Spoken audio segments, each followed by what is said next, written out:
Senator Ayotte, let me start with you. Are you adamant, absolutely, positively, under no circumstances, tax increases? Or do you at least have an open mind saying if the rest of the package is okay, maybe you can convince me there? Well, I have to tell you right now, with where we are in our economic recovery, I don't think we should be increasing taxes. And when he talks about the taxes on the wealthy, let's just frame who that is. Many small business owners, in fact, a huge chunk of them in this country, those taxes go through their personal incomes, and we're talking about taxing small businesses at a time when we need them to grow and thrive. So I think it would hurt our economic growth, and I wouldn't support that. Senator Portman, you have a somewhat unique voice in this debate because you're in the Senate now. You served in the House. You were George W. Bush's budget director. You also served as a policy advisor back in the day to George H.W. Bush. I want to take you back to that experience. Go back to imagine it's 1990 when George H.W. Bush brought Democrats, brought Republicans to Camp David, to Andrews Air Force Base. Is our deficit debt crisis now worse than then or not as bad? It's far worse, and it's far worse because of the fact that between Medicare, Medicaid, and Social Security, we probably have about a $100 trillion unfunded obligation going forward. That wasn't the case then. Our deficit as a percentage of our economy was also lower, and our debt, our national debt, was lower as a percent of the economy. So it's more difficult now for us to deal with the issue. It's also more important that we show leadership to do so. And so I would draw this interesting comparison because you mentioned the 1990 budget agreement and the risks that then President Bush took.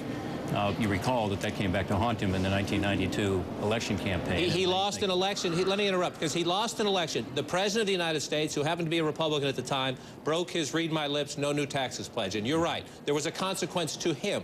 He lost an election.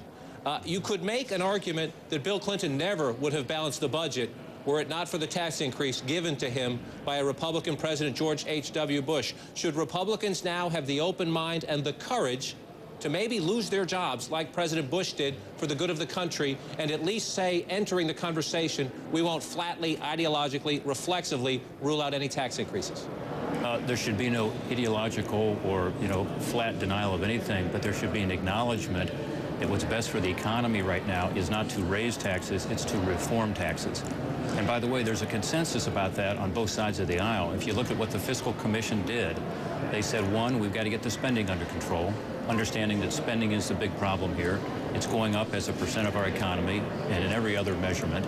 But second, they said, we've got to grow this economy, and that means we need tax reform. So they explicitly rejected the idea of raising taxes and instead said, let's reform the tax code. And by the way, this is what Paul Ryan proposed in his budget. And the president yesterday, when he talked about this, did not accurately reflect what's in the Ryan budget. The Ryan budget does not say you're going to have these big new tax cuts. What it says is we have to take our current code and make it more efficient and better for the economy and better for growing jobs. We can't lose sight that we obviously have we're on the path to have the highest corporate tax rate in the world, and we're just not competitive, and that's why we have to reform our tax code. We've got to have jobs and growth here to get out of this crisis, as well as getting serious about spending. But if we do tax reform, not the current code, rip it up, start over, make it flatter, make it fairer, make it more simple, make it less confusing, perhaps put some lawyers and accountants out of business. Or is it possible, would each of you accept, and if I could get a yes or a no, it would be great, that in the end, the government got more money, more revenue,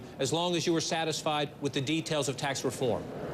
Well, I think the government would end up with more revenue under any analysis that I've seen that is not a static analysis. In other words, if you look at how the behaviors are going to change, because by a better tax code, you will encourage more economic growth. It's pretty simple. I would agree with Senator Portman on this, that we'll have greater revenue because of the economic growth. It won't be an increase in taxes. It'll be greater economic growth because our businesses will be able to thrive and grow, and we'll be more competitive with other countries around the world. Republican Senators Ayotte and Portman earlier today, our national